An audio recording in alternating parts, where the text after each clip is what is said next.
Tere hea ja Mõtlev Nõmme raadio kuulaja, vaataja. Minu nimi on Kertu Luisk ja see siin on Vabaduse hääl. Saade järjekorra numbriga 124. Kas me oleme vabad? Jaa! Kas me oleme vabad? Jaa! Võib-olla tuleb ette see stseen, kus riigi kõik see vabamad olid koos ja korrutasid midagi, mis teatud mõttes võib tõele vastata, mille kõige vaba see riik meil tänaseks juba on. Pidi olema mingi õiglus ja õigus ja muud ilusad sõnad. Aga üha rohkem tundub, et just nende samade loomulike ilusate asjade vaba see riik on. Puhas loodus, puhas joogivesi, mõistliku hinnaga elekter, kõige selle vaba on siis see riik. Aga õnneks on meil päriselt vabasid inimesi. Ja neid oli õnn näha 24. veebruaril Nursipalus. Täpsemalt siis oli meil selline sõit, millest ma eelmises saates ka rääkisin, kuhu teid kõiki kutsusin. Sõitsime Väimelast Nursipallu ühiselt koos. Mingi number, mis ma kuulsin või õigemini kokkuvõttev lause, et kunagi varem pole mind nii palju olnud. Ma ei tea, palju on varasemalt olnud, numbriliselt ma ei ole kursis nende asjadega, aga väga uhke oli sõita mööda Vabaduse tänavat, sealt Vilja tänava suunalt kesklinna poole ja näha, kuidas selja taga on lõputu rivi autosid ja ees on lõputu rivi autosid. Oli küll see tunne, et neid on nii palju ja see on ainult rõõm. Ja alati sellistel kohtumistel on natuke suguvõsa kokkutuleku meeleolu, sest need inimesed on juba nii tuttavaks, nii omaks saanud. Ja isegi kui ei tea kõigi nimesid, siis juba see nägu, see olek, see on midagi sellist, et sa lihtsalt tead seda inimest. Sa tead, et ta on hea inimene, sest ta viitsib. Ta viitsib kohale tulla ja kui üks mul hea tuttav ütles, et seal käimisega saab ju sildi külge, kuigi ta ise käib nendel üritustel, et aga seal saab sildi külge ja ma ütlesin talle, et jaa, aga see on silt, mida on au kanda. Kuidas tahes keegi siis seda nimetab ja meid sildistab, aga au on olla see tule edasi andja. Ja üks arutlus, milleni ma ise jõudsin kogu selle toimuva taustal, on see, et tegelikult meil on vaja, et iga põlvkond kogeks mingit vastutööd, vastu jõudu, et meis ärkaks jõud ja et me saaks näidata oma lastele, järgmistele põlvedele, kuidas siis toimetada, kuidas olla, kes siis olla. Ja selles plaanis ma ei tea, kas on neil kogemata niimoodi ämber, aga mina nende sindrite asemel oleks jätnud paar põlvkonda ikka vahet, paar põlvkonda teinud ainult mugavust, ainult ülesmäge, kõik on ainult hea, ilus, tore. Nii et katkeks see ühendus ja puudubki siis info, kuidas toime tulla, sest ajalugu kirjutatakse ju muudkui ümber ja kui meil ei ole just vahetut infot oma esivanematelt, kuidas nemad nendes oludes vastu pidasid, siis me võimegi alla neelata need moodsa aja konksud, et uued ajad, uued kombed, vaata, meil ongi kõik väga mugav, väga ebainimlik, aga mugav, naudi, mis iganes. Ja öelda, et me oleme mingi vabariik, jah, mul oli tegelikult raamatus üks lõik, mis ma tahtsin ette lugeda seoses sellega, kuidas juudi organisatsioonid on juba ammustest aegadest juhtinud nii Ameerikat kui Venemaad. Ja siis meie oleme siin, täna on Venemaa hea ja lääs paha ja siis järgmine päev on Ameerika hea ja idanaaber paha ja samal ajal mõlemalt poolt on keskelt juhitud, ma ei tea, äkki hakkaks lihtsalt ise vabariigiks. Aga see sõna juba, ma ise olen mõelnud, et igasugu riigikordasid on olnud, nimetusi meie maal. Aga kui me tahaksime päriselt vabariik olla, siis selle sõnaga see pole enam võimalik, sest see sõna tänaseks sellistel minu masti inimestel tekitab vastikustunnet, sest seda on nii palju korrutatud ja mul on isegi Eesti lipuga tekkinud mingi konflikt, kui ma näen pilte, kus Eesti lipuga on inimesed, kes päriselt hoiavad seda maad, rahvast, mõtlevad meie olevikule, tulevikule ja hoiavad hingest tähtsal kohal ka seda minevikku, seda, mis on olnud, see, kuidas meie esivanemad on mis tahes oludes toime tulnud, siis sellel lipul on väärtus. Kui ma vaatan neid lödipükse, äbarikke, kes meil täna on siis need tegijad ja lehvitavad seda lippu, siis mõtled küll, et no ma ei tea, võtke siis see kahevärviline, mida te kõik armastate. Jäägegi siis selle sinikollase juurde. Võtke, see on nüüd teie lipp. Andke minna, lehvitage terviseks. Jätke sinimustvalge rahule. Ja ma tean, et niimoodi ei tohi mõelda, sest et ikkagi riik ja sümboolika, aga praegu ma lihtsalt jagasin ausalt, kuidas ma toimuvalt näen, mis tundeid see toimub minust tekitab. Need imalad aatelised kõned, kuidas need ajavad oksele. Ja kui Michal siin mingis kõnes tõi välja selle iibe teema, see on pseudoprobleem, et iive on kehvas seisus. Ja siis näitas mingid kaadrid, kus see sama teadlane, kes on öelnud, et see, et iive niimoodi negatiivne on, et kõik on hästi. Ja selle proua pilk tekitab judinaid. Midagi on seal päris nässus. Ja ta meenutab mulle ühte endist õpetajat, kes on samasuguse mentaliteediga toimuva suhtes, et lihtsalt lömitada, võtta poos. Ja see teeb kurvaks. Sest minu jaoks teadlane ja õpetaja varasemalt omasid suurt tähendust.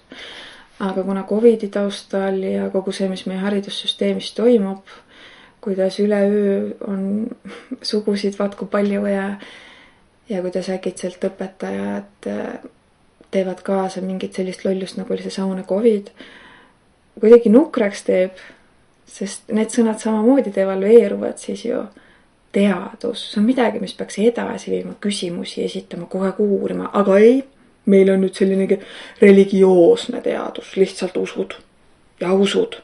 Kui sa lähed sellest kõrvale, siis sa oled pagan, mis iganes muud sõnad. Ja siis ma tunnengi, et me ei saa sellegi poolest loobuda, minu jaoks õpetaja sõna tähendab ikkagi midagi suurt edasi. Ja mul on tükk tööd leppida sellega, et on neid, kes kannavad seda, on selles ametis, teevad seda tööd, aga tegelikult ei teeni inimese sellist kõrgendamist, tema mõistuse, ma ei teagi, mis need õiged sõnad on. Mõnikord jääb justkui keelest puudu, et väljendada mingeid tundeid. Sest minu jaoks õpetaja on keegi, kes tõstab inimese ülesse. Sa oled mingil teekonnal ja see õpetaja võib olla lihtsalt ka suvaline inimene, kes su teele satub. Ta ei peagi olema ametilt õpetaja, just see õpetaja roll. See, et sa tõstad kedagi suuremasse teadmisesse, see on midagi ilusat. Ja siis me mõtleme sellele haridussüsteemile, mis me eelmisel sajandil niimoodi natuke ära krutiti. Ja niimoodi olete rahulikult, madalal, pead ei tõsta. Teeme nii nagu ette antud. See on natuke kurb. Ja ehk siis võtame sellest olukorrast parima. Näitame oma lastele, kuidas hoida seda vabaduse tuld eneses ja kuidas seda hoida nii, et mitte, et tegelikult ma ei ole nõus, mis avalikult toimub, et keegi ei näeks, et mul tuleke põleb. Ma olen teiega sama pimeduses. Ja, on ja nii, nagu teie ütlete. Ja. Aga siis salaja niimoodi, et tegelikult tuli endast põleb. See on võib-olla üks viis, kuidas seda tuld edasi anda, nii et keegi ei tuleks seda ära puhkuma. Aga mina arvan, et see, mis meid laiemalt kannaks, on see, kui me põleme nähtavalt. Ja mitte, et me põleme ära, vaid et meie tuli särab nähtavalt. Ja rohkemad näeksid seda valgust ja tuleksid sellesse soojusesse ja võtaks selle tule endasse üle, isegi kui neis on see näiteks vahepeal ära jõudnud kustuda mingitel põhjustel või nende esivanemad pole neile seda tuld edasi andnud. Ja sellepärast, ja vahepeal on küll läbipõlemise tunne sellest tule kandmises, aga siis saad aru, et sa ei saa läbi põleda, see on täpselt samamoodi. Sind ei saa ära tühistada, kui sa ei lähe sellega kaasa. Sa ei saa läbi põleda, kui see tuli, millega sa põled ja särad, on midagi loomulikku. Midagi, mida sa lihtsalt siiralt südamest kannad, mitte nii, et vaadake, ma säran. Et see selline eputamise ja edevuse pinnalt, siis võib tõesti läbi põleda. Aga kui see on midagi sellist siirast, loomulikku, siis ta lihtsalt põleb ja kestab. ja minu selline tagasihoidlikkus lööb välja siis, kui keegi tuleb kiitma, sellepärast need avalikud üritused vahepeal mul on natuke rasked. Tullakse ja kiidetakse, mis tegelikult on midagi, et tore ju, peaks hea meel olema, kui paljud inimesed meist igatsevad kiitust. Aga minust tekib kohe selline, et ma tunnen, et ma ei ole nagu seda väärt, sest ma ei tee midagi erilist peale selle, et ma räägin. Ja kõige erilisem, nagu ma olen öelnud, on see, et ma kasvatan lastest inimesi, ma ei ole päris kindel, kui hästi see mul lõpuks välja tuleb, sest see vastujõud ka selles plaanis on meeletult suur ühiskonna poolt, kõik need erinevad trikid, mingite teemade normaliseerimine ja see, mis toimub, kas või muusikatööstuse läbi, see, kuidas need hertsid on ära timmitud, et inimest madalal hoida, see, kuidas kõik see, mis toimub meil filmides ja nii edasi, see on päris suur vastutöö ja ma väga tahaks loota, et ma pean selle võitluse vastu võidukalt lõpuni ja ma saan selle tule edasi antud nii, et ka neil oleks midagi, mida edasi anda. Vot, ja aitäh kõigile, kes te tulite 24. Aitäh MTÜ Meie Nursipalu inimestele, kes on seda tööd teinud järjepidevalt, meie, mina, kes ma räägin saadetes, meie, kes me käime kokku. See on üks osa toetusest, kõik need annetajad, suur tänu, ilma selle rahalise toeta oleks see võimatu neid kohtuprotsesse ajada. Ja võib ju öelda, et kohtud on kallutatud ja nii edasi, aga meil on vaja venitada. Lihtsalt sellepärast, et näha on, kuidas mingid situatsioonid juba niimoodi hakkavad laiali pudenema, ei ole enam samad narratiivid ja kui MTÜ Meie Nursipalu ei oleks seisnud selle piirkonna eest, siis meie Võru linn täna juba väriseks, kõmiseks, kõike toimuks. Ja juba see, et miks peab avalikkusele valetama, mis toimub meie kaitsevõime tähe all, kuidas kõik on nii hästi ja samal ajal on mingid analüüsid, mis ütlevad, et halloo, inetu lüps käib, ei enamat, räpane verine äri. Ja siis ma tunnengi, et on need inimesed, kes paistavad välja, mina oma raadiot tehes, MTÜ inimesed, kes siis avalikult võtavad sõna rohkem, aga see taustjõud on ikkagi meie kõik. Meie kõik, kes me annetame, kes me elame kaasa, kes me ei jää uskuma seda ajupesu, mis tuleb meil peavoolumeediast, seda ajupesu, mida meile kohalikud omavalitsuse esindajad räägivad, sest nende ülesanne ongi meile see muinasjutt pähe määrida. Ja ju siis teenitakse mingeid kõrgemaid kohti, mitte oma rahvast, kes pürgib kuskile väljamaale Brüsselisse ja siis ongi tarvis siin kohapeal kõik väljamaised käsud ära täita. Ja ma tunnen, et iga sellise kokkusaamisega võib öelda, mis ketid, mis laulmised, aga see teeb meid kõiki iga kord lähedasemaks, selle liidu meie vahel tugevamaks ja sellel on väärtus. Jah, me ei lähe selle massiga kuskile midagi põlema panema või riigi korda muutma, aga see meie kogum elab edasi ja selle võrra tugevamalt, et meie ühendus on tugevam. Ja see on oluline ja sellepärast juba mul on hea meel, et on inimesi, kes ei ole alla andnud, hoolimata sellest, et ei ole mingit suure võitu tulnud. Kohtus oli võit, muidugi Anna Pevkur Vabariigi Valitsus kaebas selle edasi, sest neil on ju nii õigus. Aga tegelikkus on see, et nad ei saagi teistmoodi teha, sest nemad on kuskile ära lubanud midagi. Ja kas või see, kuidas 1. mail 2004 me ju ametlikult läksime Euroopa Liidu alluvusse, me loovutasime oma otsustusõiguse ja me räägime vabariik. Meil on võõrväed siis, kellel on suuremad õigused kui meie kohalikel ja kaitsevõime, liitlased aitavad. Ma tean isiklikult 2 autoõnnetust, kus on kohaliku inimese auto sõidetud maha kandmisele natukate poolt. Olete lugenud on ju neid lugusid ajalehtedest, uudistest kuulnud, olete on ju? Ei ole jah, no tõesti, miks? Ja need on need, mis on jõudnud minuni niimoodi kogemata. Kui palju neid õnnetusi päriselt on juhtunud, see, et külavaheteedel nad välja sõidavad heakene küll, aga reaalselt autot maha kandmisele sõita, see on midagi enamat, see tähendab seda, et meil siin oma liikluses ei ole turvaline ja metsad on põtradest, kitsedest tühjaks hirmutatud, ära lagastatud, nende elupaigad hävitatud ja hävitatakse edasi.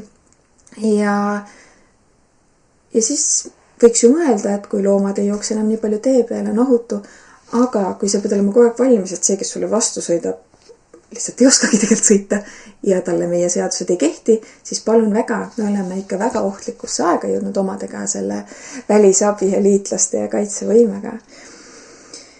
Ja siin oli väga huvitav pealkiri ja foto. Reportaaž varahommik Toompeal 2000 kilo võileiba ja 195 liitrit sidruniga teed. Juures foto, kus isa hoiab last õhus, et lapseke saaks siis tankitorust sisse vaadata.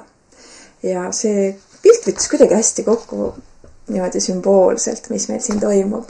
Me oleme valmis ohverdama oma inimesed, et oma inimesi kaitsta. Ja see on väga loogiline.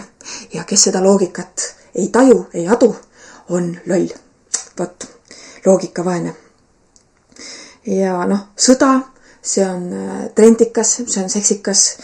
Ja kes seda matsu ei jaga, kes aru ei saa, see on stagnant, see on lollna, see lihtsalt on midagi ajast ja arust, sest sõda ja kaitsevõime, see on teema, vaata, et kui siin on aeg olnud, et mingi firma värk on väga teema, et kõigil on nüüd see logo või seda värvi logo, selle sõnaga logo, siis see on tegija, see on elus teinud õiged otsused. Ma võin rahumeeli öelda, et ma ei ole teinud elus ainult õigeid otsuseid. Ja seoses sellega on olnud väga suuri, väga tugevaid tagasilööke, väga suuri haavu, mida ma tunnen, et ma siiani tervendan ja ravin, sest ma olen tahtnud olla ka see tubli, et teen õiged otsused, ma olen hea inimene. Ja siis saad aru, et tänases plaanis, tänases infoväljas olla hea inimene on iseendale ohtlik ja sind võidakse muuta ohtlikuks ka teistele, kui sa teenid mingit tööriist inimese rolli ja oled selles rollis. Ja selles plaanis tuleb leppida, me teemegi vigu ja see on osa elust ja tahta olla viieline ja tubli võib teenida kellegi väga-väga sinder plaane.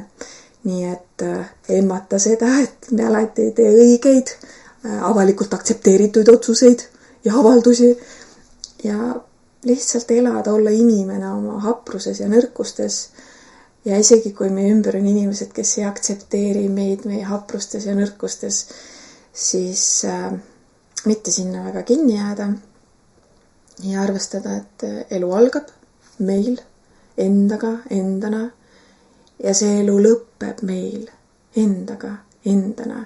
See, mida me kogeme vahepeal oma eluteel, kes meie eluteele satuvad või kellega me käime seda teed koos, see ongi midagi mõnikord mööduvat, mõnikord kestab see vähem, mõnikord kauem, aga kõige olulisem selle sees on säilitada ühendus iseendaga ja see aus ühendus. Iseendaga on väga lihtne mingid manipulatsioone läbi viia, sest sa räägid endaga kogu aeg. Ja siis kujutad ette, et ma lülitan teleka välja ja siis minuga ei saa manipuleerida. Ja siis sa veedad hästi palju aega enda sees ja ka seal võib minna manipulatsiooniks, kui sa ei saa aru, kust need mõtted alguse saavad. Mis hirm sinu mõtteid toidab. Ja see on päris huvitav töö, väga huvitav. Võib öelda, et maailmas on miljoneid huvitavaid raamatuid, mida ma elu sees ei jõua ära lugeda. Aga püüan midagigi ära jõuda ja siis ma mõtlen, et aga kui põnev on see sisemaailm, kui me seal anname vabaduse mõelda ja päriselt lasta esile tulla sellel, mis tahab esile tulla. Aga see sissejuhatus läheb väga pikale mul. Võrumaa Teataja kirjutas, Eesti toetab Ukrainat 11 miljoni väärtuses sõjalise abiga. Samal ajal on pealkirjad, Lääs on Ukraina sõjaga seoses kõiges puusse pannud ja seal on laastavad tagajärjed. Rahuläbirääkimised ei ole enam nii väga tabusõna. Karist oli vaja siin peksta, siis tema puhul võeti seda väga tõsiselt, rahuläbirääkimised, oi. Aga muus plaanis see, mis toimub muus plaanis, selles samas plaanis, see, kuidas me oleme head ja toetame, see on sõda oma rahva vastu läbi majanduse. Ja seda raha sinna anda just kui millegi hea jaoks, aga neil on äkki halvem. Seal on inimesi, kellel on veel kehvemad tingimused kui eestlastel, kellel see absoluutse vaesuse number muudkui niimoodi uusi rekordeid teeb, ennast muudkui ületab. Ja mõelda, et kuhu me selle raha siis saadame? Korruptsioon, BlackRock, Vanguard, teised maailma kõige rikkamad ettevõtjad, korporatsioonid on seal maad juba kõvasti üles ostnud ja meie lähme siis aitame neid. Et nendel oleks hea seda riiki üles ehitada, kui mingid piirkonnad on veel hävitamata, et kohalikud jalust saada, siis ongi vaja sõjalist abi saata, et see sõda kestaks ja niiditõmbajad riisuvad koore. Ja kõige kurvam selle kõige sees on see, et kui COVID-i aegu sai öelda, et see on inimese enda valik, kas ta usub seda ajupesu? Jah, see, et täiskasvanud otsustasid laste eest, kellede puhul mõnikord oli, et laps sai aru, et see on vale ja vanem ei saanud aru. On ka niipidi. Ja lapsed ikkagi süstiti ära. Siis seal oli mingis plaanis veel see valiku otsuse variant, aga kui on sõda, siis on sõda. Ja siis need inimkaotused ja see võimetus põgeneda toimuva eest on hoopis midagi muud. Ja põgenemine selles kontekstis ei ole isegi õige sõna. Põgenemine minu jaoks on midagi, kus sa väldid, püüad mitte tegeleda millegagi, see on põgenemine, aga enda päästmine sõja puhul on küll enda päästmine, kui on reaalne oht. Tänases päevas Eestis ma tean, et nad kerjavad seda siia ja kõik, kes seda siia kerjavad, on juba endale plaan teed välja mõelnud, kuhu põgeneda. Ja meil tuleks lihtsalt sellega tegeleda, aga mina tunnen, et see ei tule siia. Mul on lihtsalt nii tugev kaitstuse tunne ja on inimesi, kes jah, põgenevad ja las nad siis põgenevad, see on nende tee, see, millest sa põgened, saab su igal juhul kätte, sest sinu hirm käib sinuga ja selle hirmu loov jõud käib sinuga edasi kaasas. Ja ma nii katsen, ma nii tahaks Eestist ära minna lihtsalt selleks, et hingata mingit värskemat ja teistsugust õhku. Ja ma tunnen, et ma ei saa praegu minna, sest olud on sellised, kus see maa vajab kaitsmist ja see vajab neid inimesi, kes hoiavadki seda rahu hinges, kes on hinges vabad, kes ei lähe nende mängudega kaasa ja praegu, kui ma läheks, mul on väga hingel Argentiina millegi pärast ja ma ei saa minna.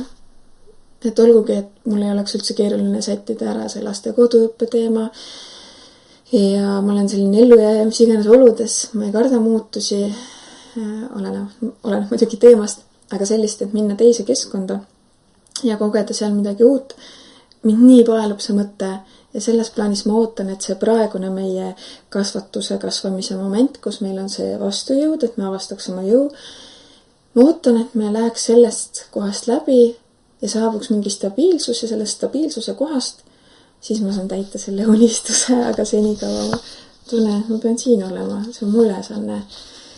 Ja samal ajal meile treitakse neid, kes siis on see tuleviku liidrid tulevad siit koolist blablabla ja kuidas seda kooli reklaamitakse, mis seal oli, elukoht tasuta, õppimise eest makstakse.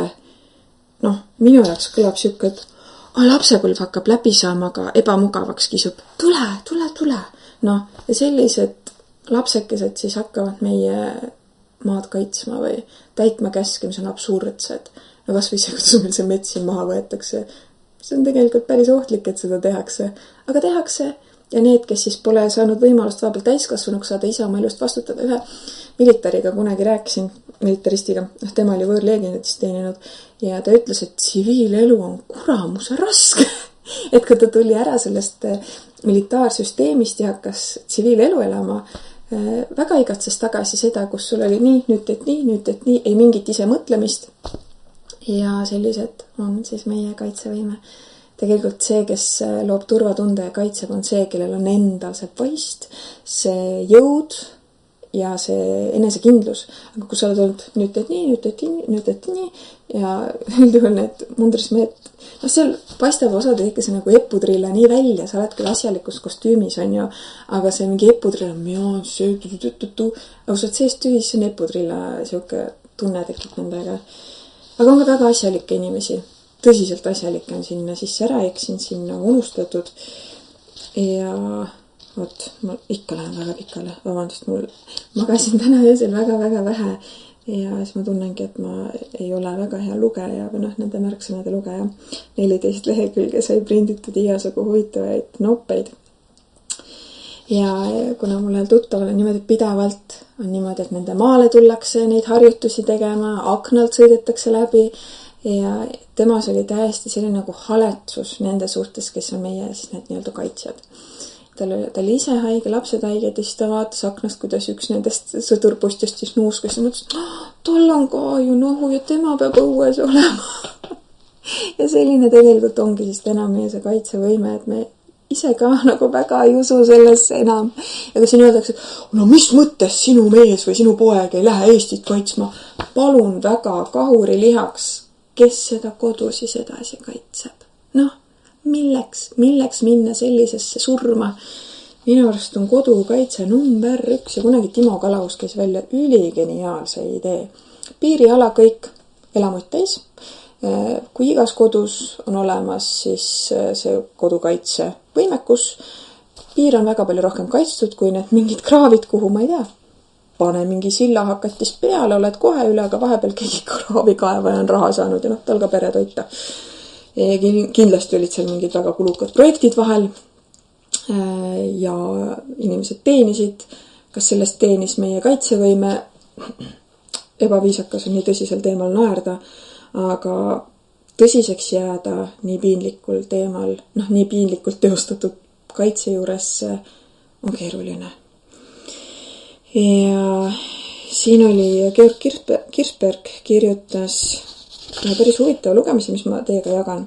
Noppeid riigikaitseraportist. Kaitseminister Pevkur ei pidanud võimalikuks erinevalt Lätist ja Leedust laskemoona tootmist Eestis. Selle tagajärjel on Eesti Iirimaa kõrval ainus riik Euroopas, kus laskemoona või selle komponente ei toodeta.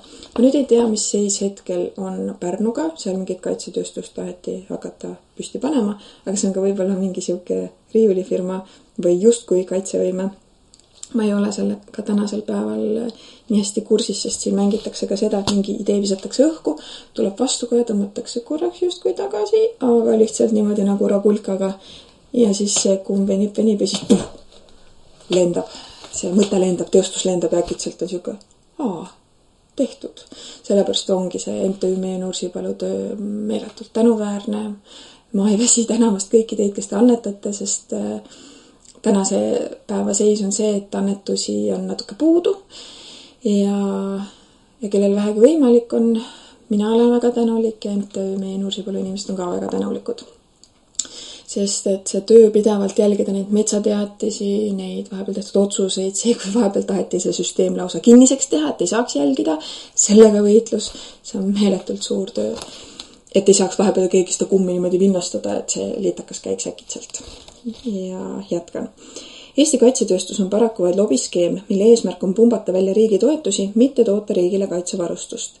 Meediast võib tihti lugeda ilusaid lugusid Eesti kaitsetööstuse imedest, kuid reaalsus on endiselt see, et isegi püssikuuli koha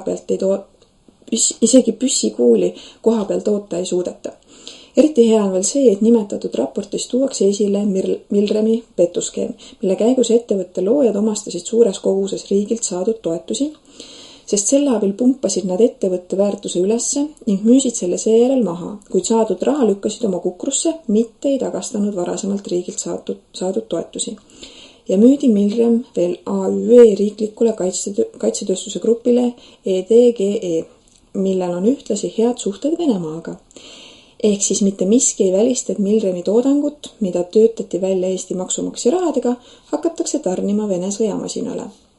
Teiseks räägitakse ka niinimetatud Eesti riiklikust kaitsetööstusfondist, kuhu Eesti valitsus investeeris 100 miljonit eurot ning mida pandi haldama naiste seltskonna poolt juhitud riiklik investeerimisfond SmartCap. Kohe peale seda teavitas SmartCapi juhtiv naisterahvas Sille Petai, et meil on nüüd surmav strateegia. Kuid mina küsiksin, kus on selle niinimetatud surmava strateegia viljad? Mitu vaenlast on juba surmatud, mis relvastust on selle raha eest soetatud, siiamaani pole midagi kuulda olnud ja suure tõenäosusega ka ei kuule. Postimees avaldas 18. augustil 2025, et fondile antud vahenditest on Sille 10 miljonit juba edasi investeerinud mingisse Tarkstari nimelisse fondi, kes peab seda siis omakorda edasi investeerima, ehk siis seda raha pudistatakse fondide töötajate palkadeks. Tarkstari tegevus pidavat selles seisnema, et Ukraina kaitsetööstuse ettevõtteid rohkem Eestisse tuua. Mida see täpsemalt tähendama peaks? Miks peaks keegi Ukraina kaitsetööstuse ettevõtte üldse Eestisse tulema? Ja isegi kui tuleb, siis miks talle selle eest peale peaks maksma? Selle peale maksma peaks. Tundub absurd olevat. Ma tõesti vabandan oma tänast diktsiooni. Ma tunnen, et oleks hommikul tee asemel šampanjat joonud, aga ei. SmartCap on juba vana investeerimisfond, mis on oma 15-aastase tegevuse jooksul investeerinud väga suures koguses maksumaksja raha erinevatesse startupidesse. Ükskord hakkasin huvi pärast uurima, et mis on selle töö viljad, kui palju edukaid exiteid on juba tehtud ja kui palju dividende on kasseeritud. Selle kohta mitte mingeid andmeid pole. SmartCapi majandusaasta aruannetest võib ainult lugeda nende tegevuse kulude kohta, palgafond ja ruumide rent, kuid teenitud kasumist pole sõnagi. Kodukal muidugi ilmuvad pidevalt andmed nende varade suuruse kohta, andmed ja varad on jutumärkides, mis iga aasta kosmiliselt kasvavad, kuid see on iseenda poolt leiutatud osaluste ja väärtuste kasv, millel mingit reaalset katet pole. Kui kontakteerusin fondi juhtidega e-maili teel selles küsimuses, siis mulle ei vastatud. Võib olla kindel, et samamoodi põletatakse ära ka neile riigikaitseprojektide jaoks antud 100 miljonit. On ju lihtsalt absurdne eraldada nii suur raha riigikaitseinvesteeringute tarbeks naiste seltskonnale, kellel puudub igasugune sõjaväeline kompetents. Hanno Pevkur.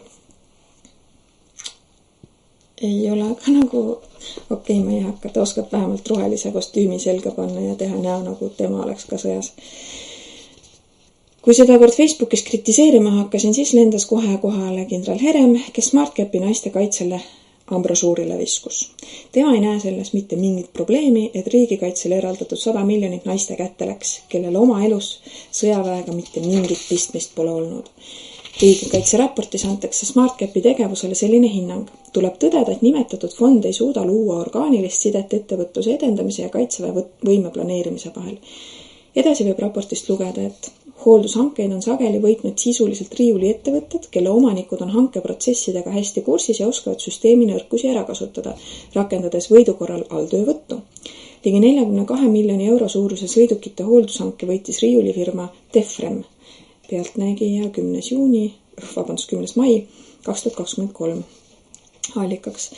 Selliselt kasutatakse ära meie professionaalide jutumärkides poolt juhitavat riigikaitsesüsteemi. Lõppkokkuvõttes on selge, et kogu meie riigikaitsehangete süsteem on ebaefektiivne, suuresti korrumpeerunud ning neelab maksumaksja raha tunduvalt rohkem, kui oleks mõistlik.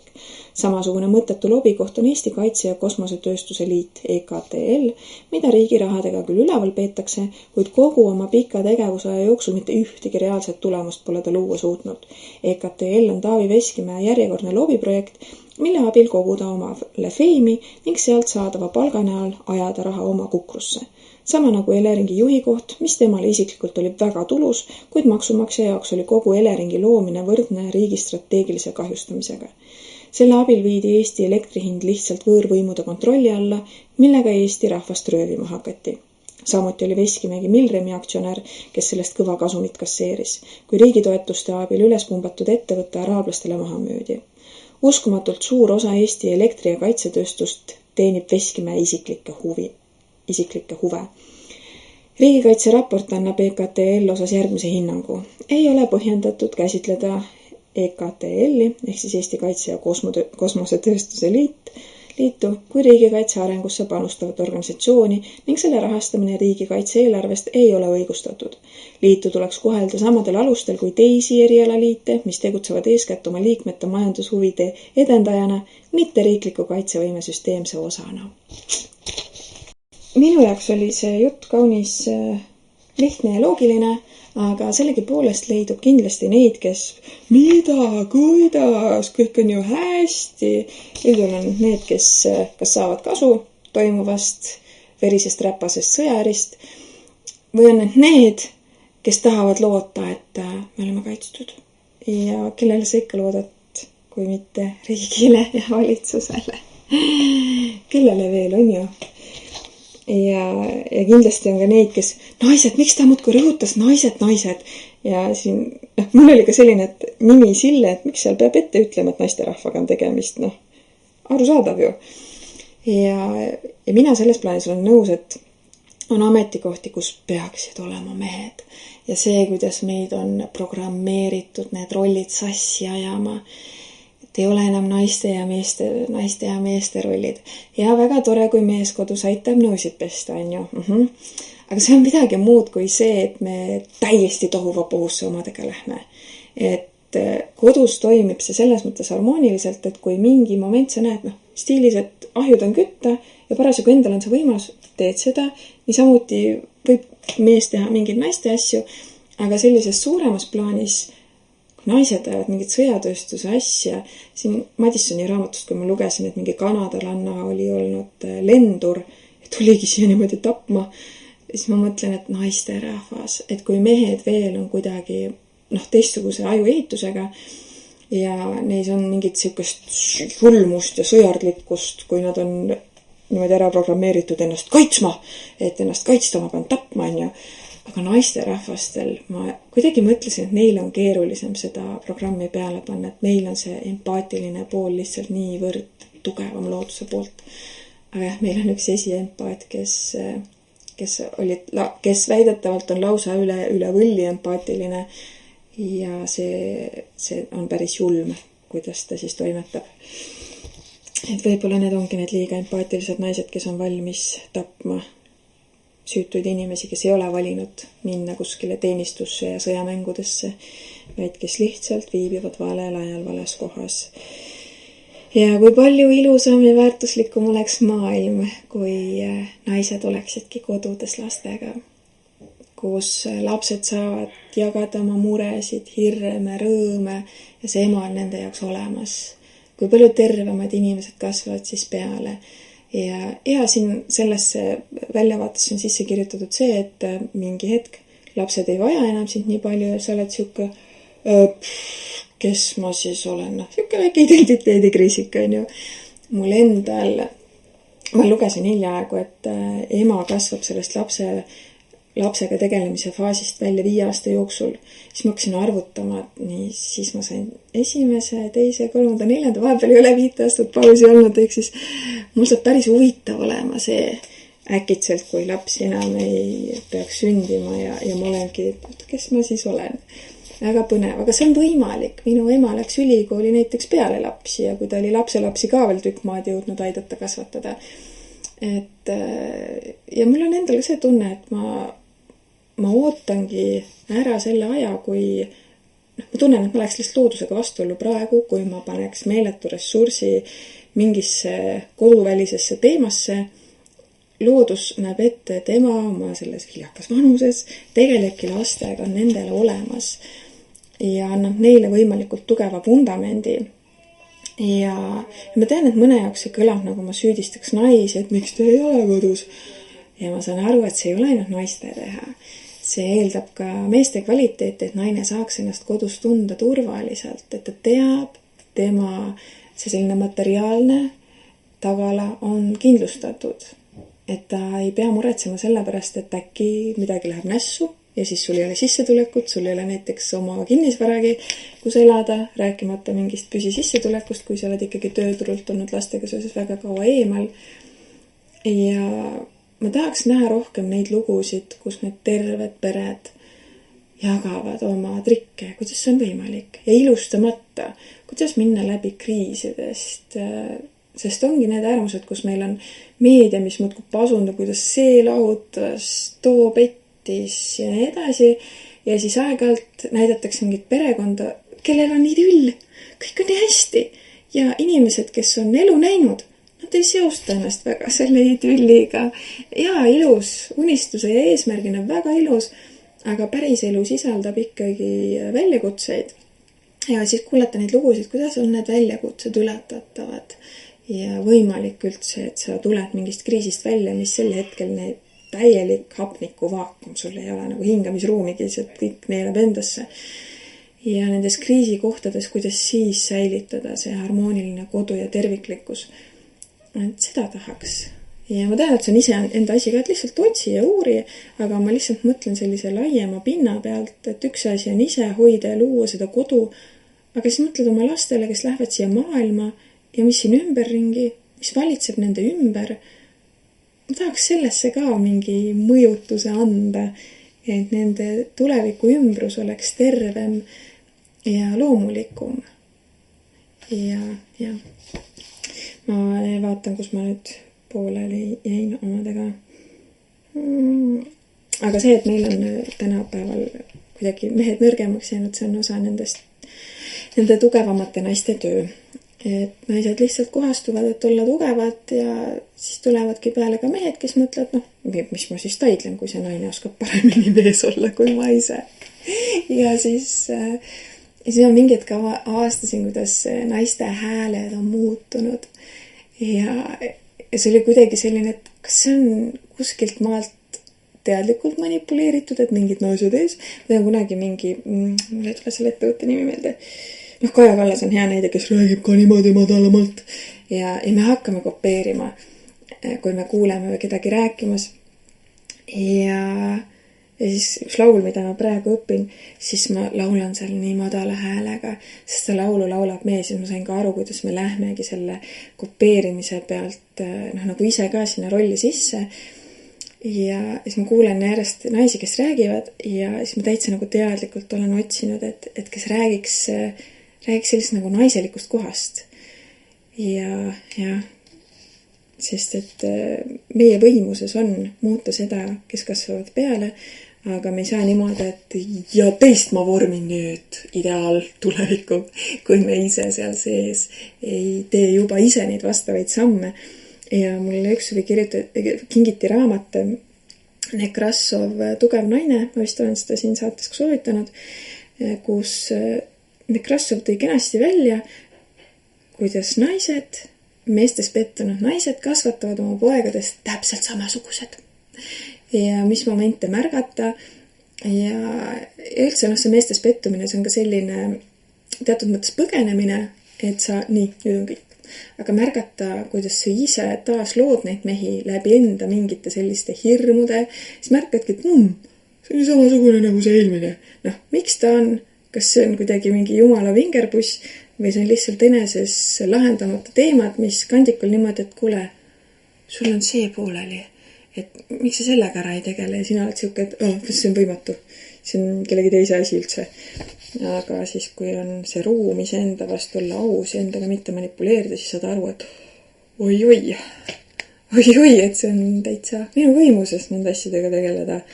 Aga me alahindame ennast tihti, sest me ilmselt kardame pettuda või põruda. Siis me igaks juks alahindame ennast ja siis ei võta väga suuri töid ette. Ja siis elu teab, kus maal me oma arengus oleme, milleks me tegelikult oleme suuteline. Siis ta ikkagi niimoodi, et kuule, aga see asi, kuni me lõpuks murdume, võtame vastu ja saame aru, et see oli tegelikult võimalik. See oli mu võimuses ja täitsa minu võimete kohane. Aga eks see selline pisendamine ja see on ikkagi nagu ego kaitsemehhanism ka, et mitte põruda, mitte saada haiget, mitte endas pettuda.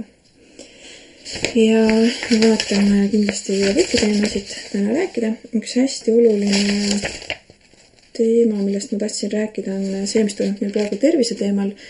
Täpsemalt, siin selgus, et need vaktsiinid ikkagi põhjustavad trombe. Ja nüüd tehakse paremad vaktsiinid. Eile oli see trombi teema veel vandenõuteooria, lihtsalt kui inetult nad töötavad vaktsiinitööstusele vastu. Vaktsiinid on ju head. See on see libameditsiini miljardi business, mis lihtsalt häirib seda tervise teemat, seda meditsiini teemat on ju, kus liigub rohkem raha. Ikka selles peavoolu meditsiinis või äris.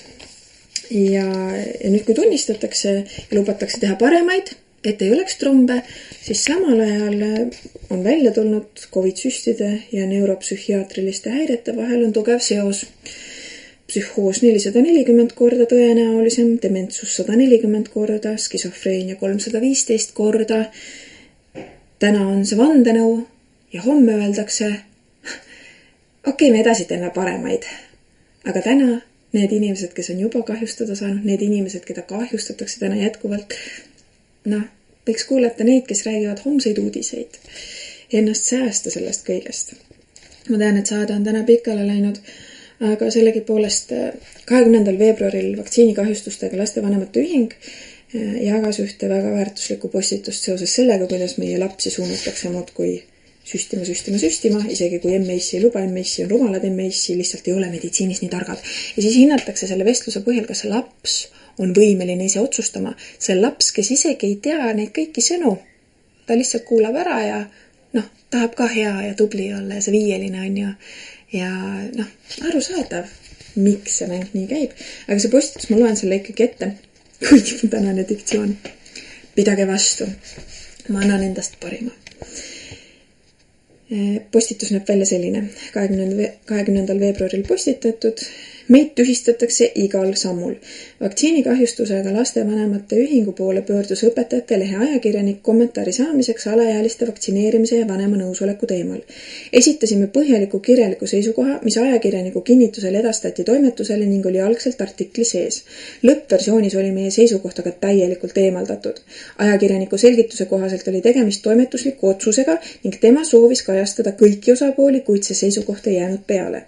Peame vajalikuks juhtida tähelepanu, et avalik arutelu tundlikel ühiskondlikel teemadel ei saa olla usaldusväärne, kui osa asjakohaseid seisukohti jäetakse välja. Kui arvamust küsitakse, kuid seda ei avaldata, tekib põhjendatud küsimus, kas tegemist on sisulise aruteluga või seisukohtade valikulise filtreerimisega. Demokraatlikus ühiskonnas ei tohiks erinevate vaadete esindamine sõltuda sellest, kas need sobituvad toimetuse eelistatud narratiiviga. Me ei pea õigeks olukorda, kus avalikkusele jääb mulje, et teatud seisukohti ei eksisteeri või neid ei ole argumenteeritud esitatud. Avaldame siinkohal oma algselt esitatud seisukoha täismahus, et iga lugeja saaks kujundada oma arvamuse täieliku info põhjal. Meie eesmärk ei ole vastandumine, vaid aus ja tasakaalustatud arutelu. Paraku näeme, et ka arvamuskülgedel võib toimuda sisuline tühistamine, kus mõlemaid osapooli otsustatakse lihtsalt mitte kuulda võtta. Siin on meie ühingu vastus õpetajate lehele. MTÜ vaktsiinikahjustusega lastevanemate ühing. Kavandatav muudatus lubada alaealiste vaktsineerimist koolis ilma lapsevanema nõusolekuta on vastuolus kehtiva õiguse ja põhiõigustega. MTÜ vaktsiinikahjustusega lastevanemate ühing leiab, et plaan võimaldada koolis vaktsineerida lapsi ilma lapsevanema nõusolekuta tekitab tõsiseid juriidilisi ja eetilisi probleeme. Otsustusõiguse andmine alaealisele samal ajal kui vastutus võimalike tervisekahjude eest jääb faktiliselt ja õiguslikult vanemale on vastuoluline ning rikub otsustusõiguse ja vastutuse lahutamatut seost. Kehtiva õiguse kohaselt on vanemal esmane õigus ja kohustus otsustada lapse tervist puudutavate küsimuste üle. Oluline on rõhutada, et Eesti rahvusvahelise õiguse kohaselt on kõik alla 18-aastased isikud lapsed. ÜRO lapse õiguste konventsiooni artikli 1 ning lastekaitseseaduse paragrahv 3 lõike 2 kohaselt on laps iga alla 18-aastane isik. Sellest tulenevalt tuleb kõiki alla 18-aastaseid käsitleda õigussuhetes eelkõige lapse eristaatusest ja suurenenud kaitsevajadusest lähtudes. Põhiseaduse paragrahv 27 lõige 3 sätestab, et vanematel on õigus ja kohustus kasvatada oma lapsi ning hoolitseda nende eest. Sama põhimõte tuleneb ka perekonnaseaduse paragrahvidest 116 ja 124, mille kohaselt teostavad vanemad lapse suhtes hooldusõigust ning vastutavad lapse heaolu ja tervise eest. Patsiendi õigusi reguleeriva võlaõigusseaduse paragrahv 766 kohaselt võib tervishoiuteenust osutada üksnes patsiendi teavitatud nõusolekul. Tsiviilõiguslikust vaatenurgast on määrav ka teovõime küsimus. Tsiviilseadustiku ülduse seaduse paragrahv 8 lõige 2 kohaselt on alla 18-aastasel isikul piiratud teovõime ning täielik teovõime tekib alles 18-aastaseks saamisel. See tähendab, et alaealine ei saa üldjuhul iseseisvalt ja täielikult kehtivalt teha enda jaoks olulisi ja pikaajaliste tagajärgedega otsuseid, sealhulgas otsuseid, mis võivad mõjutada tema tervist kogu ülejäänud elu jooksul. Alaealise puhul eeldab seadus reeglina seadusliku esindaja nõusolekut, välja arvatud juhtudel, kus alaealine on oma arengutaseme ja otsustusvõime tõttu võimeline teenuse olemust ja tagajärgi mõistma. MTÜ hinnangul ei ole vaktsineerimine, eriti seoses võimalike harvaesinevate, kuid tõsiste kõrvaltoimete ja pikaajalise teadusliku ebakindlusega võrreldav tavapäraste madala riskiga meditsiiniliste sekkumistega ning ei võimalda alaealisel objektiivselt hinnata kõiki võimalikke riske. Kavatsus tugineda üksnes meditsiinitöötaja subjektiivsele hinnangule lapse nii nimetatud kaalutlusvõime kohta on õiguslikult problemaatiline. Selline regulatsioon võib viia olukorrani, kus otsustusõigus ja vastutus on kunstlikult lahutatud, otsuse teeb laps, kuid võimalikud tervisekahjud, hooldusvajadus ja kahju hüvitamise risk jäävad vanema kanda. See on vastuolus õigusselguse ja proportsionaalsuse põhimõtetega. Lisaks võib kavandatav muudatus minna vastuollu Euroopa inimõiguste konventsiooni artikliga 8, mis kaitseb õigust era- ja perekonnaelule. Riigikohtu praktika kinnitab järjekindlalt, et lapsega seotud otsustes on keskse tähtsusega lapse huvide esmasus ning vanema hooldusõigus. Riigikohus on muuhulgas järgmistes lahendites selgitanud vanema otsustusõiguse ja lapse huvide kaitse ulatust. Siin on siis järjest lahendid. RKÜK 341205 Riigikohus rõhutas, et põhiseadus paragrahv 27 kaitseb perekonna autonoomiat ning vanemate õigust ja kohustust otsustada lapse kasvatamise ja heaolu küsimusi. Riigi sekkumine on lubatav üksnes erandlikult ja proportsionaalselt. Järgmine lahend. Riigikohus selgitas, et vanema hooldusõigus kuulub põhiõiguste tuumikusse ning selle sisuline piiramine eeldab eriti kaalukaid põhjusi. Järgmine. Tsiviilkolleegium rõhutas, et lapse huvide esmasus ei tähenda vanema õiguste kõrvaldamist, vaid eeldab lapse huvide hindamist koos vanema hooldusõiguse austamisega. Järgmine. Riigikohus leidis, et lapse arvamus tuleb arvesse võtta vastavalt tema vanusele ja arengutasemele, kuid lapse arvamus ei ole samastatav iseseisva otsustusõigusega. Ja järgmine. Halduskolleegium märkis, et tervist puudutavates küsimustes peab riigi sekkumine olema rangelt põhjendatud ning kooskõlas proportsionaalsuse põhimõttega. Nimetatud lahenditest tuleneb, et lapse kaasamine otsustusprotsessi ei tähenda otsustusõiguse täielikku ülekandmist lapsele ega vanema põhiseadusliku hooldusõiguse tühistamist.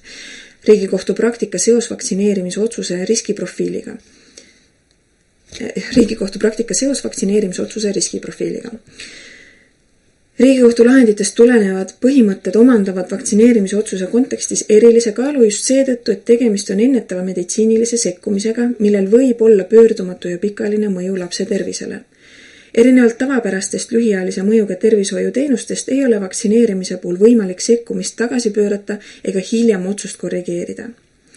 Riigikohtu üldkogu lahendis RKÜK 341205 rõhutatud perekonna autonoomia ja vanema otsustusõiguse kaitse tähendab, et just selliste pöördumatute tagajärgedega otsuste puhul kuulub otsustuspädevus vanema hooldusõiguse tuumikusse.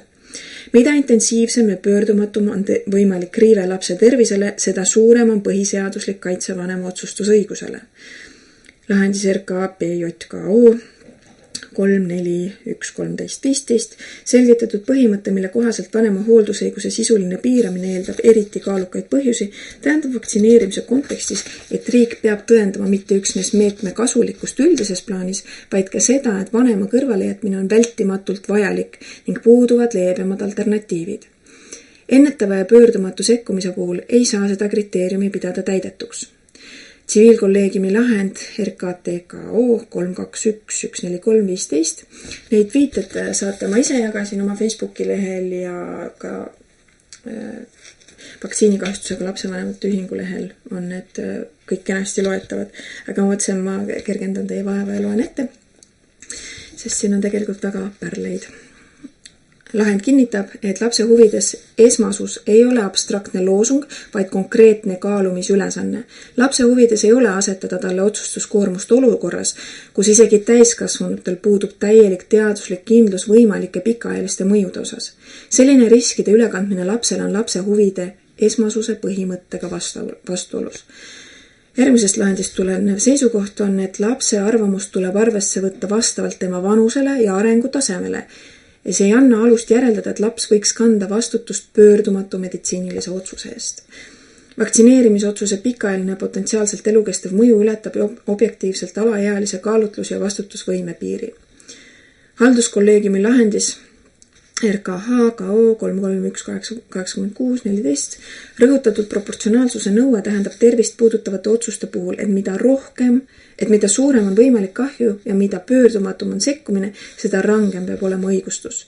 Vaktsineerimisotsuse delegeerimine alaealisele ei vasta sellele standardile, kuna see suurendab riski lapsele ja vähendab tema vanema õiguskaitset. Kokkuvõtvalt kinnitab Riigikohtu praktika, et pöördumatute ja pikaajaliste tervisemõjudega sekkumiste puhul ei ole põhiseaduslikult lubatav vanema kõrvalejätmine ega otsustusõiguse delegeerimine lapsele, sõltumata lapse vanusest või meditsiinitöötaja subjektiivsest hinnangust tema kaalutlusvõimele. Vaktsineerimine kui pöördumatu ennetav sekkumine. Vaktsineerimine on olemuslikult ennetav meditsiiniline sekkumine, mida tehakse tervele isikule ning mille toime ja võimalikud kõrvalmõjud võivad avalduda pika aja jooksul. Erinevalt ravitoimingust, mida saab katkestada või mille mõju saab korrigeerida, ei ole vaktsiini manustamist võimalik tagasi pöörata. Seetõttu kuulub vaktsineerimise otsus nende terviseotsuste hulka, mille puhul on põhiseaduslikult nõutav kõrgendatud kaitse, eriti kui tegemist on alaealisega. Riigikohtu praktikast siin on ka vastavad viited välja toodud, tuleneb, et mida pöördumatum ja potentsiaalselt elukestev on sekkumise mõju, seda intensiivsem on riive vanema hooldusõiguse tuumikule ning seda rangem peab olema riigi õigustus. Vaktsineerimise delegeerimine alaealistele, jättes vanema otsustusprotsessist kõrvale, ei vasta sellele standardile. Teavitatud nõusolek ja tõese teabe kohustus. Teavitatud nõusoleku kehtivus eeldab, et patsiendile, alaealise puhul ka tema seaduslikule esindajale, antakse täielik, tõene ja tasakaalustatud teave tervishoiuteenuse olemuse, eesmärgi, võimalike riskide ja kõrvaltoimete kohta. Siin on ka paragrahv välja toodud. Vaktsiin on ravimiseaduse tähenduses ning teabe andmisel tuleb lähtuda ravimi ametlikust ravimi omaduste kokkuvõttest ja pakendi infolehest, mis on Ravimiameti poolt heaks kiidetud ning sisaldab nii sagedasi kui ka harva esinevaid, kuid tõsiseid kõrvaltoimeid, ravimi koostis ning vastunäidustusi. Kooliõde või muu tervishoiutöötaja ei tohi vaktsiini esitleda kui riskivaba ega jätta mainimata pakendi infolehes toodud olulisi hoiatusi. Teabe selektiivne esitamine või riskide pisendamine muudab nõusoleku õiguslikult kehtetuks ning võib kujutada endast patsiendi eksitamist. Vastutus teabe andmata jätmise või eksitava teabe eest. Kui tervishoiutöötaja jätab andmata nõutava teabe või annab eksitavat teavet ning selle tagajärjel tekib tervisekahju, võib vastutus tekkida mitmel alusel. Tsiviilõiguslik vastutus VS paragrahvide 1043 ja 127 alusel, õigusvastane kahju tekitamine, sealhulgas mittevaralise kahju tekitamine. Lepinguväline vastutus tervishoiuteenuste osutamisel, kui rikutakse hoolsuskohustust ja teavitamiskohustust, tööandja vastutus, kui kooliõde tegutseb tööülesannete täitmisel. Vajaduse korral ka avalik õiguslik vastutus, järelevalvemenetlus Terviseameti või Ravimiameti poolt. Oluline on rõhutada, et vastutus ei saa olla pelgalt teoreetiline. Kui otsus on tehtud eksitava või puuduliku teabe alusel ning sellel on pöördumatud tervise tagajärjed, ei saa vastutust kanda vanem, kes oli otsustusprotsessist kõrvale jäetud. Lapse mõjutamise ja surve vältimise kohustus. Alaealise kaasamine terviseotsusesse peab toimuma viisil, mis välistab psühholoogilise surve, autoriteedi mõju või ühekülgse veenmise. Koolikeskkonnas, kus tervishoiutöötajal on lapse suhtes autoriteetne positsioon, on oht, et laps nõustub sekkumisega ilma tegeliku arusaamiseta võimalike pikaajaliste tagajärgede kohta. Selline nõusolek ei ole käsitletav vabatahtliku ega teadlikuna. Riigi kohustus on kujundada regulatsioon, mis ennetab olukordi, kus alaealine teeb pöördumatu otsuse ebapiisava või idealiseeritud teabe põhjal ning vastutus võimalike raskete tagajärgede eest langeb eluks ajaks perekonnale. See kohustus tuleneb nii lapse huvide esmasuse põhimõttest kui ka vanema põhiõiguste kaitsevajadusest.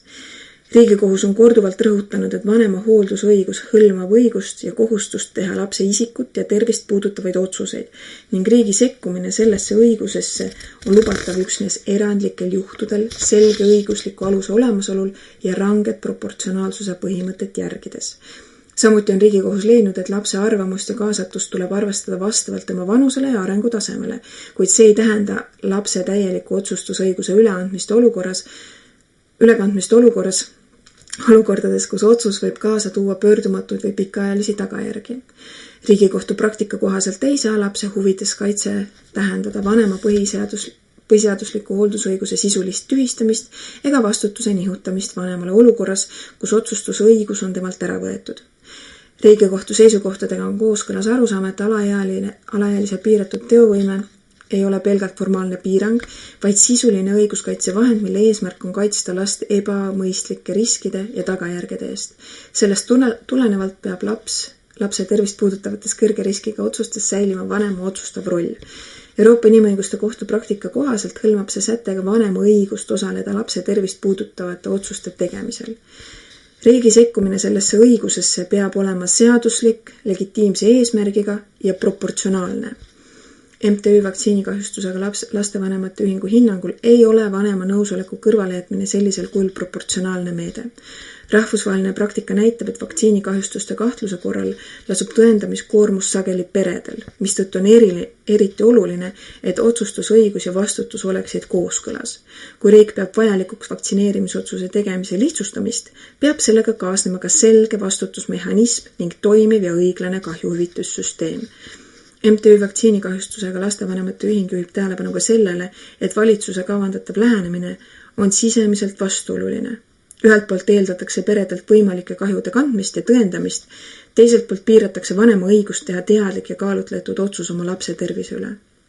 Selline lähenemine ei vasta ei õigusriigi ega ka hea halduse põhimõtetele. Kui ühiskond juba tunnistab, et teatud vaktsiinidel, sealhulgas COVID-19 vaktsiinidel, võivad esineda kõrvaltoimed, ei saa välistada, et tulevikus tunnistatakse ka teiste vaktsiinide harva esinevaid, kuid tõsiseid mõjusid.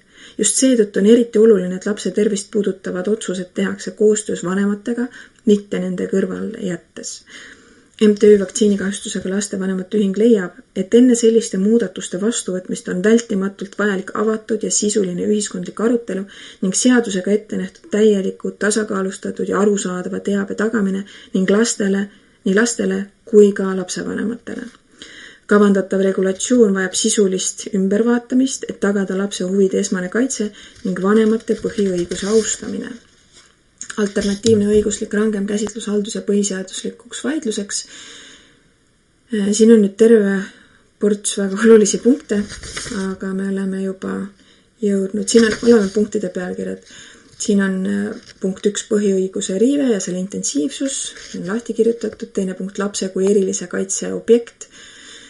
3 on teovõime ja nõusoleku kehtivus, 4 on proportsionaalsuse testi läbikukkumine, 5 vastutuse ja otsustusõiguse lubamatu lahutamine, 6 vastavus Euroopa inimõiguste konventsioonile ja järeldus kokkuvõtvalt on kavandatav muudatus põhiseadusvastane, vastuolus rahvusvaheliste kohustustega ning ei vasta õigusriigi põhimõtetele. Sellisel kujul ei ole regulatsioon kooskõlas ei lapse huvide esmasuse ega vanema põhiõiguste kaitsega ning see tuleb jätta vastu võtmata ja tunnistada kehtetuks. Ja või ju ütelda, et mahus sisse. Sest võin ju õpetajide leht üteldagi, et nii palju tähemärke, näide sisse tule ärmahtu. Ja sest oleski tenny lyhkympa, aga ma arvan, et asi ole tämän pikkusen, asi on tämän sisun.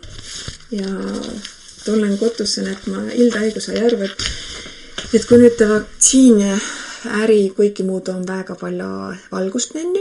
Inimese saab arvu, et tervist tule õigi süstlast või tablette seest. Ta tule esihinde seest, esihinde tüü ja vaiv on ta takan.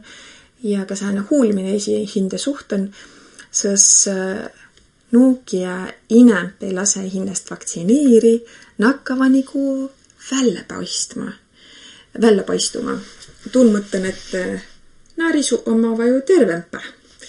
Nuukia ei süü tablette ega häde peale. Nuukia ei lase hinnast ta ennetava meditsiiniga ärmürgüta. Ja ma tiedän, et on inimesikin ütles, et väga vastutustundet on niimoodi ütelda, et kui palju inimesi on, miks na süsty ja tableti avitanu. Kas omava avitanu? Kas või olla, et kui alla surutu määnsidki asju, mida ildampa omava, siis tulnuki välja suurempa haigusena. Ja kas on see savitanu? Või kui ravi on sääne, et inimene jäs raviga haigempas ja näituse suregi ravi tagajärjel. Üks naane oli COVIDiga haiglan ja kui talle pärast üteldi, et kas nüüd olt tänulik arstele, et näiks värpästseva, aga ta naane trükse välja kõik asjad, mida ta timega oli tettu haiglan ja ta ütel, et ta jäi ellu huulmada arsti pingutuisist. Ja ta kõlas nagu määnegi anekdoot, nalalugu, aga olõi. Protokolli nüüd on välja üteldu, arstik ja ilma oma arsti litsentsest, sest tahan neid protokolle täyta. Sai varu, et nad COVID-protokolli oli vaja ette nähtu inimesi järtapma, sest ma tiiä, et paljudele ei miildu, et ma asju nii otse ütle. Ja kui sa veel tiiät, et su oma lähku inemine on märtapetu näide asju, kes sa omgi rassa. Aga on asju, mida me saa ei muuta ja on tõde, mida ei tohe muuta. Ja mõnikord ei tohe ka varjatada. Ja või olla õnne tuu pärast, et tõnakord, kui mi taha ei tunnistada tõde, sest on kõik muudu liiga võõras, ebamukav ja oleme suunatud mõnsegi tõistmuudu tõe sisse, kus on väga hää olla. Sest on ta selline ebamugavustunne, et ta tõde või ollagi midagi, mis tekyttäisi se päris õudsen ilman elämi. Tahas niinku kaitset ja äkki tõne vastutas. Aga sas võttagi vasta tuu, et esi kaitsta esi hinnest, oma lähmisi inemiisi, oma latsi ja esi võtta ka vastutus. Aituma kullemast ja järgmise kõrrani.